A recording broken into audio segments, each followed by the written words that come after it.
Mais um exemplo de que o Estado só consegue escravizar um povo que se permite ser escravizado. Este é o Visão Libertária, sua fonte de informações descentralizadas e distribuídas.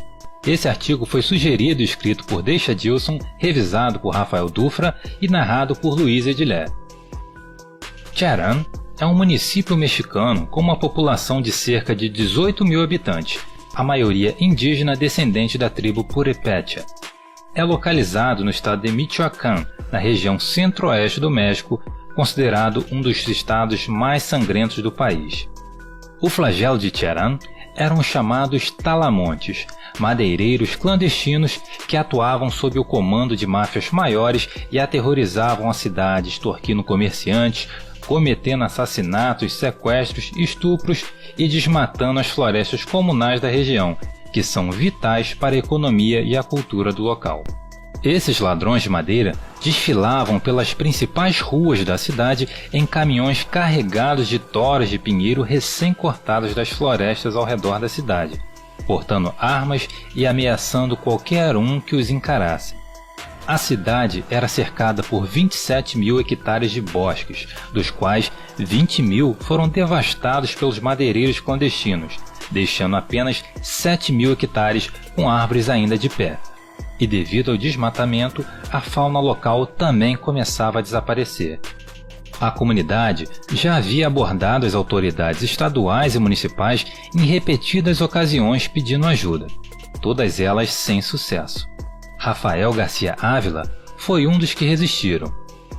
Ele pertencia a um comitê municipal que monitorava a floresta e se posicionou contra a extração clandestina de madeira. Ele e um de seus colegas foram sequestrados por homens armados em 11 de fevereiro de 2011 e nunca mais foram vistos, juntando-se à multidão que desapareceu durante a guerra contra as drogas do México. O desmatamento estava chegando perto da nascente da cidade, o que deixou o povo preocupado com a possibilidade de escassez da água, que é essencial para a pecuária local. Um grupo de mulheres, então, foi à floresta tentar dialogar com os madeireiros e perguntaram por que estavam desmatando a floresta. A resposta que tiveram foi que quando se esgotasse toda a madeira, iriam passar a levar suas filhas. Então, as mulheres foram escorraçadas do local. Os habitantes da cidade perceberam um fato essencial. Os talamontes faziam parte de uma quadrilha de crime organizado mais ampla, que controlava o tráfico de drogas e trabalhava de mãos dadas com os políticos e os policiais. No dia 15 de abril de 2011, às 6 da manhã, os sinos da igreja chamavam os fiéis. As mulheres, que costumavam frequentar as missas de manhã cedo, pediram a proteção de Deus e decidiram fazer algo para impedir o saque e os abusos cometidos pelo crime organizado na cidade. Começaram a bloquear as ruas por onde passavam os caminhões e, como não possuíam armas de fogo, empunharam paus, facas, picaretas, pás e pedras. Enquanto as mulheres confrontavam o primeiro caminhão, os sinos da igreja se puseram a badalar cada vez mais forte e os rojões eram disparados convocando a população que saísse para ver o que estava acontecendo. As mulheres então comunicavam que iriam deter os madeireiros e pediam para que os outros se juntassem à ação. À medida que mais pessoas respondiam, uma multidão inicial de cerca de 30 aumentou para mais de 200 pessoas. Os moradores continuaram a cavar valas e a colocar barricadas de madeira para bloquear as saídas da cidade. Em determinado momento, eles tomaram 5 madeireiros como reféns e incendiaram 7 de seus caminhões. Os homens estavam dispostos a enforcar os ladrões de madeira em uma árvore, mas as mulheres os convenceram a não fazerem isso na frente das crianças. Então os amarraram, cobriram suas cabeças e os trancaram num quarto escuro, sem água nem comida, por 3 dias. A polícia municipal chegou na cidade com o prefeito. Homens armados vieram libertar os seus comparsas que foram tomados como reféns. Houve um confronto entre moradores madeireiros e a polícia, e o conflito terminou após um jovem atirar um rojão em 2 madeireiros que ficaram feridos. Uma pesquisa realizada no México revelou que o povo mexicano considera os partidos políticos como a instituição menos confiável que existe. Muitos mexicanos até veem políticos, a polícia e a máfia como praticamente a mesma coisa, e isso é especialmente verídico na cidade de Cherán. Quando os moradores viram que a polícia atuava em defesa dos criminosos, prontamente os expulsaram da cidade junto com os políticos e os talamontes. No período das eleições presidenciais no México, a comunidade de Cherán não permitiu que fossem instaladas as urnas na cidade. Os moradores que quisessem votar teriam que viajar para as cidades vizinhas.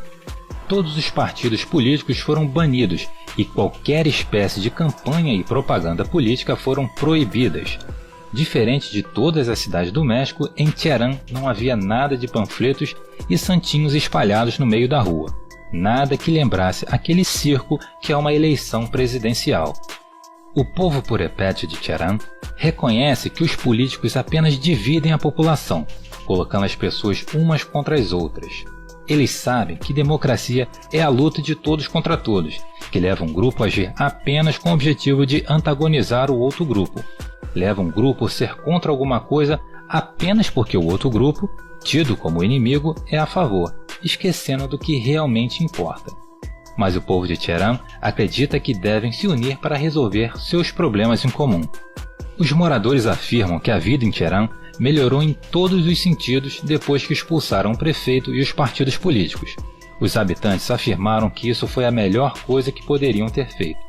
Postos de controle com homens armados de rifles de assalto, camuflagem e coletes à prova de balas recepcionam os visitantes nas 3 entradas principais da cidade para certificarem-se de que não há nenhum político querendo entrar.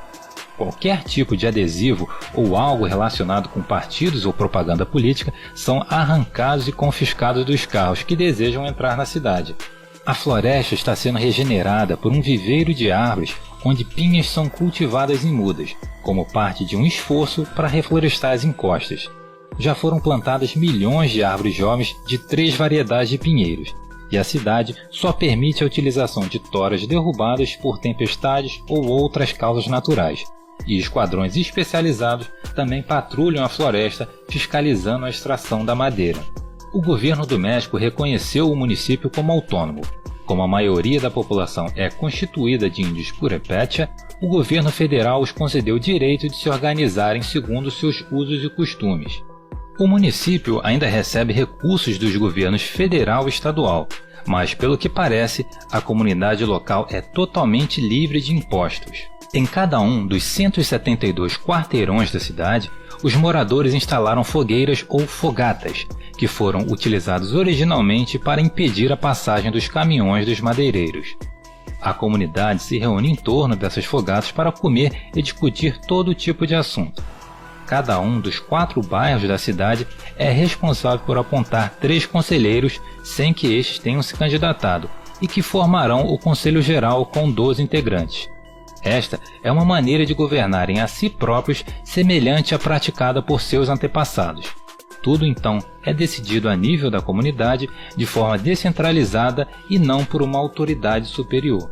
Alguns municípios vizinhos se esforçaram para copiar a transformação de Cherán, mas tiveram sucesso limitado. Em 2018, 32 cidades mexicanas boicotaram as eleições presidenciais. Cherán está à frente da curva do chamado movimento de autodefesa verificado em muitas cidades mexicanas, especialmente no estado de Michoacán, dominado pelo crime. O movimento consiste na organização de milícias locais como resposta à violência relacionada às gangues e ao crime organizado, mas algumas dessas milícias muitas vezes se voltaram para o lado negro, integrando-se às quadrilhas existentes, formando novas ou simplesmente se desfazendo com o tempo devido à falta de incentivos para a manutenção desse tipo de serviço voluntário de alto risco. Em Cherán, entretanto, a polícia comunitária persiste e se tornou parte integrante da segurança da cidade.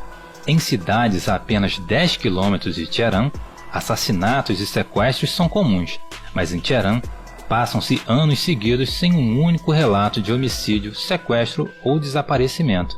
Sem nenhum crime grave durante anos em Cherán, as autoridades locais apenas lidam com delitos menores, como roubo, dirigir embriagado e conduta desordeira. Esses pequenos delitos geralmente são punidos com a imposição de multas e serviço comunitário. Com os assassinatos, sequestros e extorsões que assolam áreas próximas a Tehran, todos os moradores estão cientes de que bastaria pouco para que os problemas e os conflitos ressurgissem.